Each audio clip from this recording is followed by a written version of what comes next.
But first, are we about to see a new and explosive release of NSA information?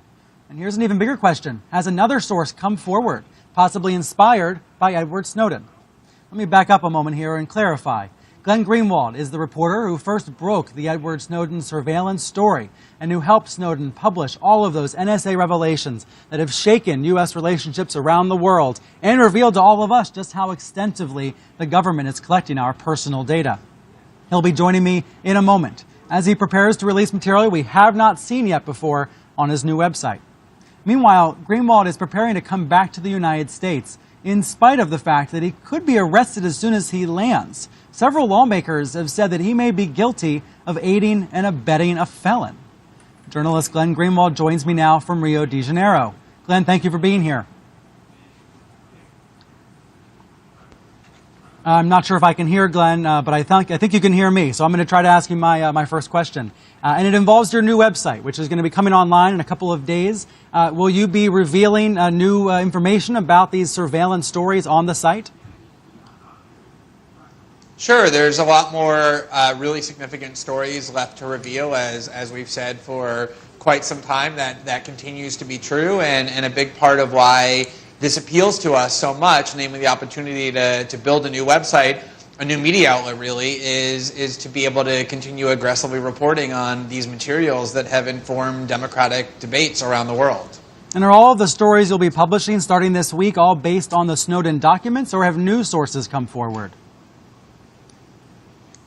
Well, I can't really talk about the stories until they're published, including their bases, but I would say just in general that before the Snowden reporting began, one of the recognitions, I think, on the part of the American media was that the Obama administration has been particularly aggressive, some have said, and I would agree, vindictive, in going after sources and even journalists themselves. James Goodall, the former New York Times general counsel, said that President Obama is more hostile to basic press freedoms than any president since Richard Nixon. And so I think one of the things that sources need to know is that if they do come forward, they're going to be defended and protected, and also that whatever they come forward to reveal is going to be aggressively reported by media outlets and by journalists, even if the government doesn't like it. And I think journalists know that about us, and I think that some will be willing to work with us. Some sources, you mean? It sounds like you do have other sources that you're protecting. Yeah, I just, until the stories are revealed, I just can't really address that. Is it fair to say that you've heard from people inside the NSA or inside the government who have been inspired by Edward Snowden, who are also feeling uncomfortable with what's going on inside the government and also want to share information with you? I definitely think it's fair to say that there are people who have been inspired by Edward Snowden's courage, and by the great good and virtue that it has achieved. And, I think there were people before Edward Snowden, like Chelsea Manning and Thomas Drake, and before that, Daniel Ellsberg, who were incredibly heroic. I think Edward Snowden was inspired by them. And I have no doubt that there will be other sources inside the government who see extreme wrongdoing who are inspired by Edward Snowden as well. At the same time, I've gotten the sense that you want this new news organization that you're building with your colleagues to be broader than just what Edward Snowden has provided document-wise to you. Is that right, that you want to broaden out on this new site beyond what you wrote for The Guardian and for sources like NBC more recently?